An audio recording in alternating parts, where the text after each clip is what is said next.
Good afternoon, and we are here with deeperShopping, and we're taping live at the International Christian Retailer Show in Denver, Colorado, and we are thrilled to have Susie Eller. I wanted to call you Susie Eller every time I see that. Yeah. We're so excited to have you here, and it's just a pleasure. And the book that that you have written, The Mom I Want to Be, and the title says so much in that. And I really enjoyed reading this, and it's not necessarily an easy read, because as a mom, you really, I was reading it and really had, points of conviction.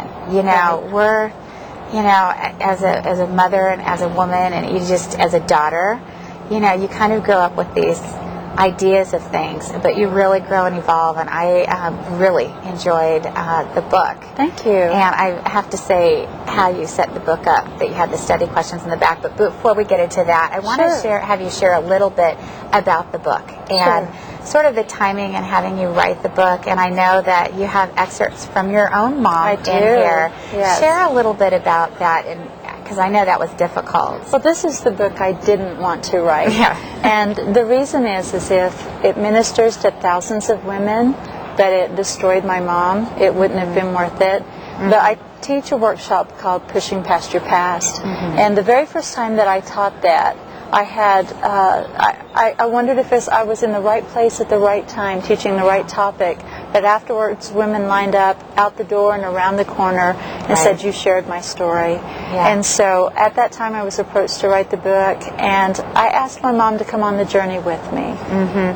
So it ended up being a very healing tool. I was just going to say, a lot of times, you always hear write it down or keep a journal, because it's kind of a cathartic type of exercise to actually have to put in words emotions that you can't describe or don't even want to talk about.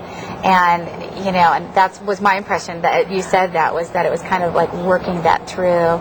And just some of the some of the questions that I had with that in terms of the forgiveness and the letting go, what would you say to some of the women that are sort of at that crossroad right now? They're sort of, all of a sudden they just realize they're not the perfect mom. Right.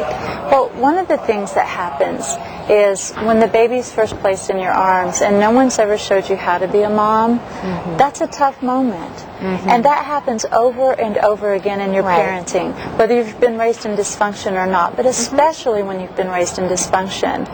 And so what I want to tell moms is that we're not stuck. We're not trapped in our past, that we can let go, we can forgive, and that we can shape our memories, the memories of our children, in a greater way than we received ourselves. There is a happy ending. You don't have to keep repeating the patterns. I know we were talking a little bit earlier before the show, that there's the spiritual consequences of generational habits and patterns, but then there's also the behavioral. There is. And it's all passed down. And really, you learn how to equip yourself to different situations based on your environment. How, if you're going to deal with conflict in a certain way, if you're going to face it head on, or if you're going to be part of the conflict and, not resolve anything, or if you run from it. I know you said you ran from it. Right. So. Well, abandonment was in my parenting. That had been handed down from generation to generation. And for my mom, suicide was the ultimate abandonment, threats of suicide. For her mom would leave for 1 to 2 weeks at a time. And so for me, when I first got married and things might have a tough moment, my instinct, because this is what I'd been taught, was if it was fight or flight, I was going to run, baby, run. I'm out of here. You deal with it, out honey. of here. This conversation's but over. I couldn't do that, because that would mean that I'd pass down that generation parenting one more time. And so I had to learn ways to deal with conflict and ways to have healthy alternatives. And I think, too, what is so amazing, and I think that really shows kind of how God was working in your life at the time as a mother, is you identified that you didn't want to be like your mom. And, or I should say, characteristics of your mom, because there's this strong characteristics and the good characteristics that you draw upon.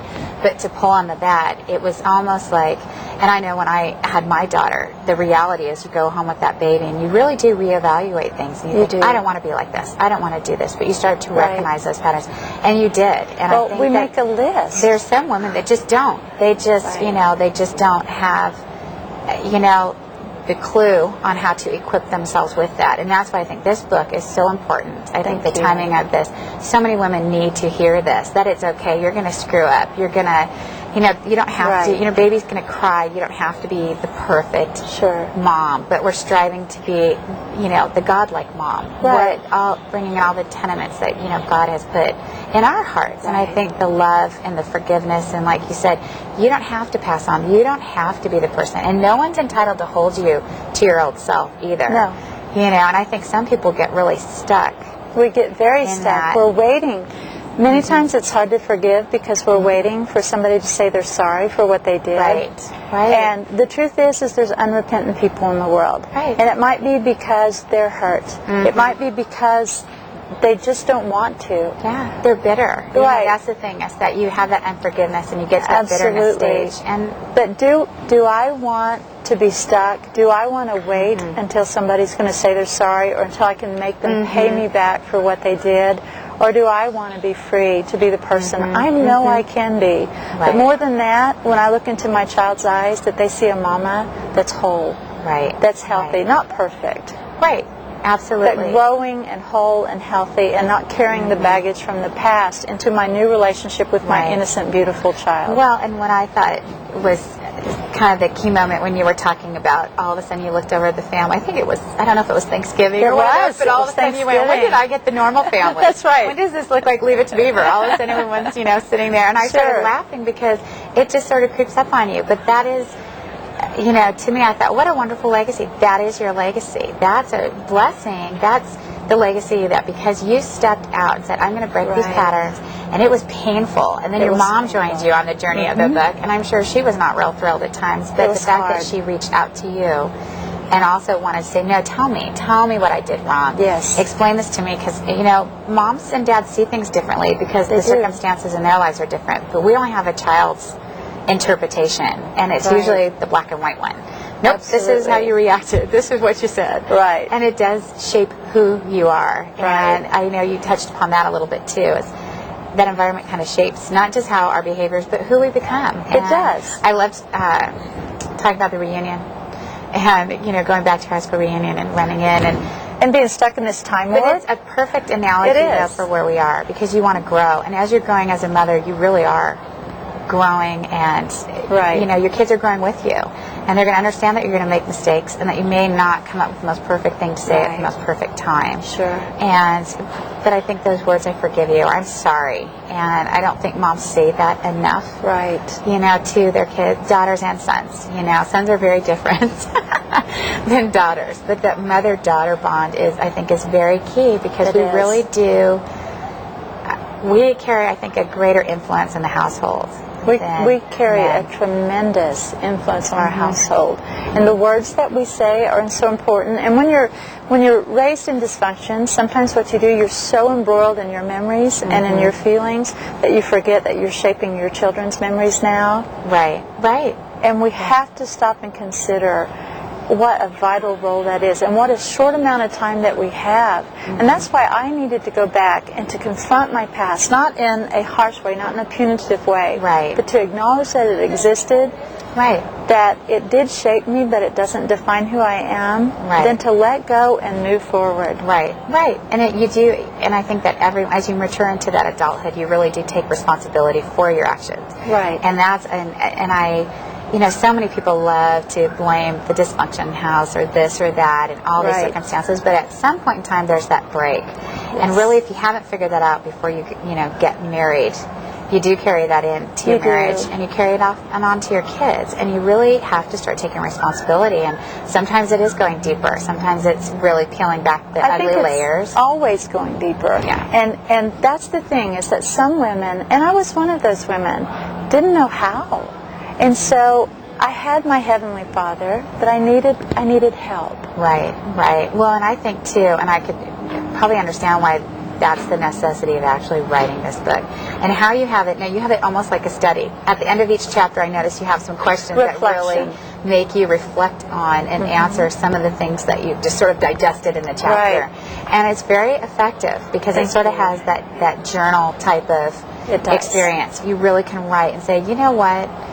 that's, yeah, maybe I, do say that, or maybe I didn't say that. But it also, on the flip side, brings up things going, my mom was kind of like that, and I guess I never really acknowledged that could have had some sort of influence on the way that I act. But I really think that a lot of women are going to be blessed, and kind of almost a sense of freedom that, I'm not the only one out there that is struggling with this, coming from the past, whether it was neglect, abuse, or even if it wasn't. Maybe it was, the perfect home that no one ever really, but they still didn't talk. Or just all the issues. I mean, every home is so different. And I've just learned, the home is where you're shaped. I mean, it's where you're allowed to be vulnerable, where you're safe. Well, I should say it's the safe. It's the safe haven. It is. And if it's not safe, you don't know how to be equipped with that. Correct. And I really think that the encouragement and the words that you have, and the way you've broken down the different titles and really exposing yourself, first, and then sort of opening it up to other, to let them know, look, I've been there, but you need to share that and connect with, the reader, connect with who's going to be reading this. Well, I'm not an expert, and that's what I wanted them to know. But I have walked in the shoes of dysfunction. I know what it is to not want to forgive and to want to make someone pay.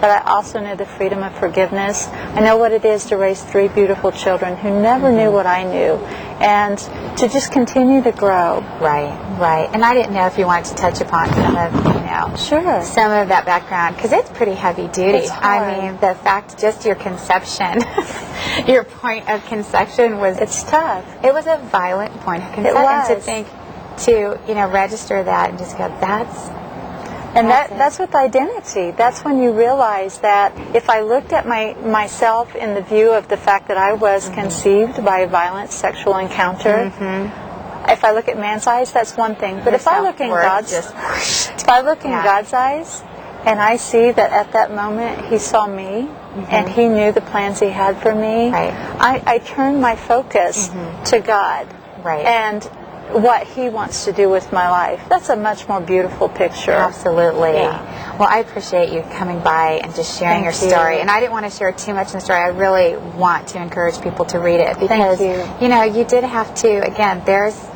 were some heavy-duty things in there, but that's not to be overshadowed, I think, by really, it's an encouragement. It is. It's a hopeful book. It's a great book. There is a lot of light kind of shine into the darkness. I mean, there's some really neat opportunities. I think it's going to witness to a lot of women and be a real gift to a lot of women. And this is going to be available in September. It's available this month. I was going to say, I think it comes out available in July this month. Fabulous. And this is The Mom I Want to Be. And thank you so much, Susie, for coming and sharing your story. I appreciate being here so much. It's been wonderful. Thank you.